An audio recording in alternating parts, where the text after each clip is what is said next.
আসসালামু আলাইকুম। ফেসবুকে কন্টেন্ট মনিটাইজেশন কিভাবে সেটআপ করবেন, যারা অলরেডি সেটআপ করেছেন নতুন করে ট্যাক্স ইনফরমেশন সাবমিট করলে কি সমস্যা হতে পারে এবং যারা নতুন কন্টেন্ট মনিটাইজেশন পেয়েছেন এই ভিডিও দেখে সেটআপ করবেন, সবার জন্য ভিডিওটি বেশ উপকারী হবে। চাইলে ভিডিওটি শেয়ার করে রাখতে পারেন, আপনার আশেপাশে অনেকেরই উপকার হতে পারে। এর জন্য প্রথমেই ফোন থেকে ফেসবুক ওপেন করব। দেখতে পাচ্ছেন এখানে আমার পেজটি লগইন করাই আছে। এখান থেকে উপরের দিকে ড্যাশবোর্ড যে আইকন আছে এখানে ক্লিক করব। এবার সবার শেষে মনিটাইজেশন এখানে ক্লিক করব। নিচের দিকে আসলে দেখতে পাচ্ছেন কন্টেন্ট মনিটাইজেশন সেটআপ করা অপশন চলে আসছে। এখান থেকে সেটআপে ক্লিক করব। এবার দেখেন এখানে অ্যাড টুলস অপশন আছে, অ্যাডে ক্লিক করব। তাহলে এটি বেশ কিছুক্ষণ সময় লোড নেবে। এবার দেখতে পাচ্ছেন টিক চিহ্ন চলে আসছে। এবার বাকি ইনফরমেশনগুলো সাবমিট করতে হবে। এর জন্য উপরের দিকে সেটআপ পে আউট অ্যাকাউন্ট এখানে ক্লিক করব। আমি যেহেতু আগে থেকেই এই পেজ থেকে ইনকাম করতাম, অর্থাৎ অ্যাডস অন রিল চালু ছিল, ইনস্ট্রিম অ্যাড চালু ছিল, স্টার থেকে ইনকাম হতো, যার কারণে আগের ইনফরমেশনগুলো এখানে অটোমেটিক চলে আসছে। যারা নতুন করে সাবমিট করবেন এই বক্সগুলোতে আপনার ইনফরমেশনগুলো দিলেই হবে। ওকে, প্রথমে দেখেন লিগেল নেম মানে ফার্স্ট নেম আসছে, আমার ফার্স্ট নেম, তারপর লাস্ট নেম, আমার যেহেতু মিডল নেম ছিল না লাস্ট নেম দিয়েছিলাম সেটি আসছে, জন্ম তারিখ এবং কান্ট্রি বাংলাদেশ। ওকে, এখান থেকে নেক্সটে ক্লিক করি। এবার দেখেন বিজনেস ইনফরমেশন, এখানে কান্ট্রি বাংলাদেশ, বিজনেস টাইপ মানে অ্যাকাউন্টের টাইপ ছিল আমার ইন্ডিভিজুয়াল। ওকে, নেক্সটে ক্লিক করি। এবার দেখেন ফার্স্ট নেম, তারপর মিডল নেম নাই, আগে দিইনি যার কারণে আসে নাই, তারপর লাস্ট নেম, এখানে দেখেন ডেট অফ বার্থ, তারপর আমার অ্যাড্রেস এবং এখানে আমার সিটি যেটি দিয়েছিলাম ঢাকা সেটি, তারপর এখানে জিপ কোড, তারপর ফোন নাম্বার, ইমেল অ্যাড্রেস আগেগুলো আছে। ওকে, এবার এখানে 3 নাম্বার তো আমি দিয়েছিলাম যার কারণে 3 নাম্বার দেখা যাচ্ছে। ওকে, সমস্যা নেই। এই বক্সে ক্লিক করার পর একটা নেক্সটে ক্লিক করি। ওকে, দেখতে পাচ্ছেন লোড নিচ্ছে। এবার আমার ব্যাঙ্ক অ্যাকাউন্ট অ্যাড করার অপশন চলে আসছে। এখানে যেহেতু আমি ইসলামী ব্যাংকে পেমেন্ট নিব যার কারণে ইসলামী ব্যাংকের এই অ্যাকাউন্টের উপর চাপ দিচ্ছি। এবার নিচের দিক থেকে লিঙ্ক পে আউট মেথড এখানে ক্লিক করব। ওকে, এবার দেখতে পাচ্ছেন এখানে আমার ট্যাক্স ইনফরমেশন সাবমিট করতে হবে, আর এটি খুবই গুরুত্বপূর্ণ। কেন গুরুত্বপূর্ণ একটু পরে ক্লিয়ার করব। এখান থেকে অ্যাড ট্যাক্স ইনফরমেশন এখানে ক্লিক করি। লোড নিচ্ছে, আমার ফেসবুক অ্যাকাউন্টটি লগ আউট হয়ে গেছে। আর এই ট্যাক্স ইনফরমেশন অবশ্যই অনেক বেশি গুরুত্বপূর্ণ। যাদের এরকম লগ আউট হবে কোথায় গিয়ে ট্যাক্স ইনফরমেশন সাবমিট করবেন সেটিও দেখিয়ে দিচ্ছি। আর ট্যাক্স ইনফরমেশন সঠিকভাবে সাবমিট করতে না পারলে আপনার অ্যাকাউন্টটি হোল্ড হয়ে থাকবে, পেমেন্ট কিন্তু আর ব্যাঙ্ক অ্যাকাউন্টে কোনোভাবে আসবে না। এর জন্য আপনার ফোন থেকে ক্রোম ব্রাউজারে আসবেন, আসার পর এখানে ফেসবুক লগ ইন করে নেবেন। আমার অলরেডি ফেসবুক লগ ইন করাই ছিল, পেজে আছে আমি। এরপর উপরের দিকে যে ড্যাশবোর্ড আইকন এখানে ক্লিক করব। বাম পাশে হালকা জুম করি, দেখতে পাচ্ছেন পে আউট একটি অপশন আছে, এখানে ক্লিক করব।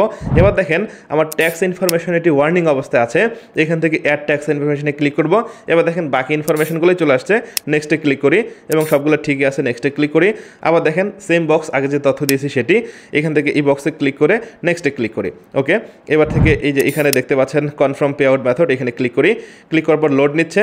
এবার দেখেন এখানে অ্যাড ট্যাক্স ইনফরমেশন অপশন চলে আসছে, এখানে ক্লিক করি। ক্লিক করার পর আমার যে ফেসবুক আইডি এটি এখানে চলে আসছে, এখান থেকে কন্টিনিউ ক্লিক করি। ক্লিক করার পর দেখেন এখানে লোড নিচ্ছে। এবার নিচের দিক থেকে কন্টিনিউ, আমার যে ফেসবুক প্রোফাইল নেম সেটি দেখা যাচ্ছে, এখানে ক্লিক করি। ক্লিক করার পর দেখেন এখানে ট্যাক্সের ইনফরমেশন চাচ্ছে। সো এখানে প্রথমে দেখেন বিজনেস টাইপ এটি ইন্ডিভিজুয়াল থাকে। এরপর দেখেন আমি ইউএস সিটিজেনশিপ কিনা বা রেসিডেন্সিয়াল অ্যাড্রেস সেখানে আবার আছে কিনা, নাই, নোতে ক্লিক করি। আবারও নোতে ক্লিক করি। এবার এখান থেকে নেক্সটে ক্লিক করি। নেক্সটে ক্লিক করার পর এবার দেখতে পাচ্ছেন এখানে কান্ট্রি বাংলাদেশ দিব এবং আমার কোনো ইউএস টিন নেই, যেহেতু বাংলাদেশি টিন আছে সেটি এখানে দেখা যাচ্ছে। নেক্সটে ক্লিক করি এবং দেখতে পাচ্ছেন এখানে আমার বাকি অ্যাড্রেসগুলো দেখা যাচ্ছে, সব ঠিকঠাকই আছে। নেক্সটে ক্লিক করি এবং এখান থেকে আবারও নেক্সটে ক্লিক করে দিই এবং দেখতে পাচ্ছেন এখানে যে কান্ট্রি এটি এখানে বাংলাদেশ সিলেক্ট করে দিচ্ছি। তারপর নেক্সটে ক্লিক করি এবং দেখেন এখানে বাকি ফর্মটি চলে আসছে। এই যে বক্সটি আছে, বক্সে একটা চাপ দিয়ে এখানে আমার একটা সিগনেচার অ্যাড করতে হবে। আমার এনআইডি কার্ডের ফুল নেমটি লিখে দিচ্ছি। তারপর এখান থেকে তারিখ অটোমেটিক আসছে। নেক্সটে ক্লিক করি।